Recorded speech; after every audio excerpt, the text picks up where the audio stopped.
हो, यमुना जल रखा हो, सरयू जी का जल रखा हो, उससे मिट्टी का सिंचन कर दो। मान लो अगर ये जल नहीं भी है तो जल के अंदर थोड़ा सा इत्र डालकर मिट्टी का सिंचन। अगर इत्र भी नहीं है तो जल के अंदर थोड़ा सा दूध डालकर मिट्टी का सिंचन। दूध भी नहीं है तो एक बेलपत्री जल के अंदर डालकर उस पानी का सिंचन। बेलपत्र भी नहीं है, पीपल का पत्ता डालकर उसका सिंचन कर दो। पर मिट्टी पर घर में लाते से ये नहीं कि मिट्टी आज लाए और तुमको शिवलिंग कल बनाना है, तो मिट्टी अगर 1 दिन पहले लाए हो, 2 दिन पहले लाए हो, 4 दिन पहले लाए हो, तो उसी दिन जल का सिंचन होना चाहिए। ये नहीं कि जिस दिन बनाएंगे उस दिन सिंचन। मिट्टी पर पानी का छींटा सिंचन भले ज्यादा मत डालो, पर छींटा तो उस दिन लगा देना चाहिए जिस दिन घर में मिट्टी लेकर। फिर भले तुम शिवलिंग 15 दिन बाद बनाओ, 8 दिन बाद बनाओ, 10 दिन बाद बनाओ, 3 दिन बाद बनाओ, पर उस समय पर मिट्टी का सिंचन उस समय हो जाए।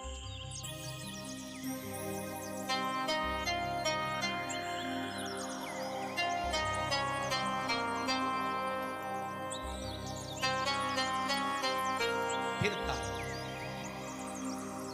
जिस दिन शिवलिंग का निर्माण करो उस दिन प्रातः में अगर आप शिवलिंग बना रहे हैं तो ब्रह्म मुहूर्त में मिट्टी को गला दो।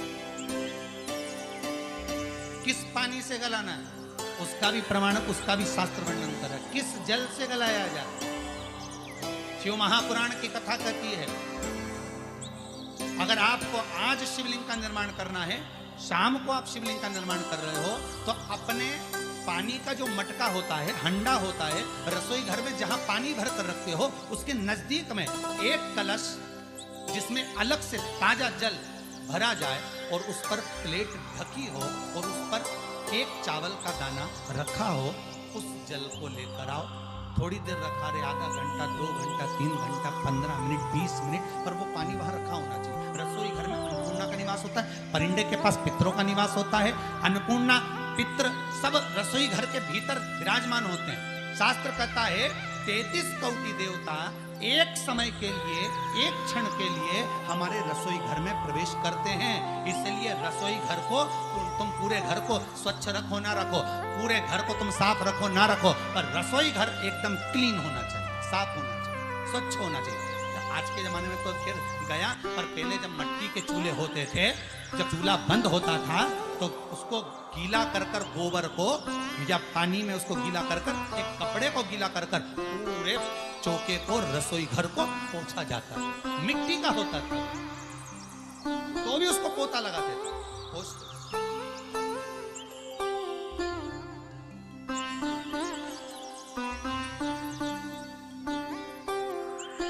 तो पहला क्रम है पार्थिव शिवलिंग का निर्माण। सावन के महीने में अगर आप शिवलिंग बनाते हैं, सोमवार को शिवलिंग बनाते हैं, तो नियम ध्यान रखिए, हमारा लिंग पुराण से है, इसका नियम ध्यान रखिए। क्या करना है, मिट्टी को लाना है, जल का छींटा देना, छींटा जरूर देना, घर में लेकर आए और जल का छींटा होना जरूर।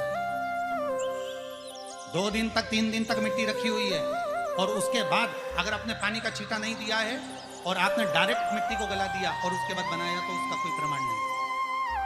जल का छींटा अवश्य, फिर उसको रख दें।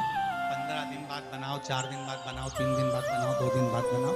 शिवलिंग जब बनाओ तब उस मिट्टी को, जो कलश आपने रसोई घर में रखा है, चावल का दाना रखकर प्लेट के ऊपर, अर्थात उस कलश का जल उस मिट्टी में थोड़ा सा डालिए। क्यों डाला जाता है उसका भी भाव वर्णन किया है। अब भविष्य पुराण, स्कंद पुराण और अग्नि पुराण, इन तीनों से ले लिया गया, वर्णन किया गया। जब उस कलश का जल हम डालते हैं तो उस कलश में पितरों का भाव आ जाता है, अन्नपूर्णा का भाव हो जाता है, घर में लक्ष्मी का भाव हो जाता है, संपदा का भाव हो जाता है। पूरे 24 घंटे के अंदर एक क्षण के लिए रसोई घर में 33 कोटि देवता आते हैं, तो वो देवता का सारा भाव उस कलश के अंदर आ जाता है। और वो जल जब हम उस मिट्टी में मिलाते हैं तो गंगा, यमुना, सरयू, सरस्वती, ये 33 कोटि देवता में, तो इन सब का आनंद उस जल में आ जाता है। और वो जल जब हम मिट्टी में मिलाते हैं तो मिट्टी पवित्र हो जाती है, स्वयं कैलाश अधिपति को स्वीकार करने के लायक हो जाती है, निर्मित करने के लायक हो जाती है।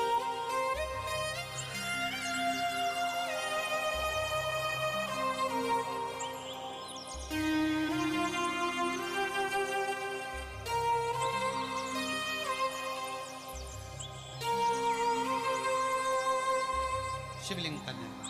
अब शिवलिंग का निर्माण कैसे करना? मिट्टी में गला दिया पानी में। सबसे पहले शिवलिंग बनाने से पहले पात्र जो होता है उसके नीचे बेलपत्र रखना है। क्या रखना है? एक बेलपत्र। शंकर को झेलने के लिए कोई साधारण नहीं है पात्र जिसपे झेला जाए।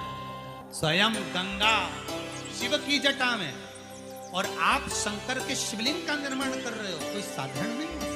स्वयं आप विदेश संहिता के अंतर्गत पढ़े कि ब्रह्मा और विष्णु, ब्रह्मा ऊपर जा रहे हैं, भगवान विष्णु नीचे जा रहे हैं, तो पता नहीं कर पा रहे कि यहाँ चरण कहां पर और शीश कहां पर। उसको जानिए।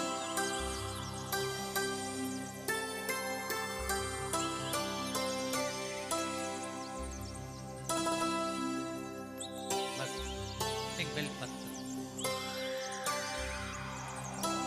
साधारण भाव, बेलपत्र भी सीधा भाग, और इस बेलपत्र की जो डंडी है वो उत्तर दिशा में रखना है थाली के ऊपर जब आप शिवलिंग का निर्माण उत्तर।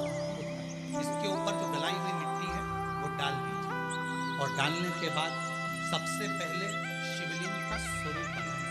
सबसे पहले नीचे की जलाधारी नहीं, क्या बनाना है? शिवलिंग का स्वरूप बनाने के बाद उसी शिवलिंग के पास में और मिट्टी डाल लीजिए, फिर जलाधारी का निर्माण।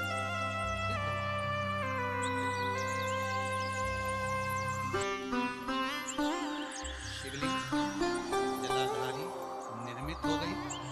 शंकर जी का संपूर्ण परिवार शिवलिंग में रहता है, आपको पहले भी कहा। भगवान भूत अधिपति भूतेश्वर भगवान शिव का संपूर्ण परिवार शिवलिंग में, पहले भी कथा ने कहा, आज फिर आपको वर्णन कर देते हैं। जैसे ये जलाधारी है गोल, ये चरण है, ये शिवलिंग। ये जो गोल भाग है जहां पर भगवान शंकर का शिवलिंग रखा है, ये पार्वती जी का हस्तकमल। जहां से पानी नीचे गिर रहा है, इसके राइट भाग में श्री गणेश जी का स्थान, लेफ्ट भाग में श्री कार्तिकेय जी का स्थान। बीच में जो एक मोटी सी लाइन होती है जलाधारी में, वो पार्वती जी के सुंदर पुत्री अशोक सुंदरी का स्थान।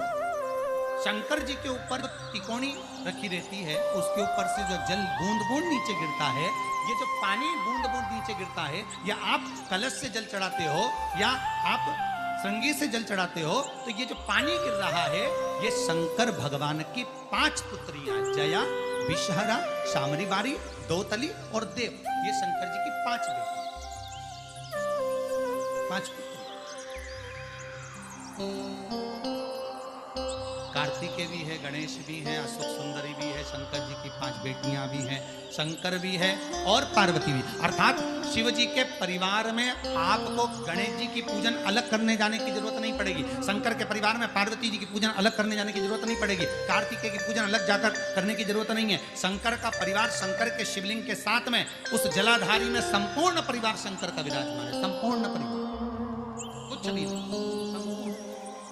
और पूरा परिवार है महाराज। फिर वही बात आई, ध्यान दीजिएगा, जिस व्यक्ति को नींद ना आवे, रात्रि को सोते समय टेबलेट खाने की जरूरत नहीं, शंकर भगवान की 5 पुत्रियों का नाम लीजिए। जया, हाथ में जल लो, पलंग पर बैठो, जल हाथ में लिया, जया आचमन कर लो, विषहरा आचमन कर लो, शामली बारी आचमन कर लो,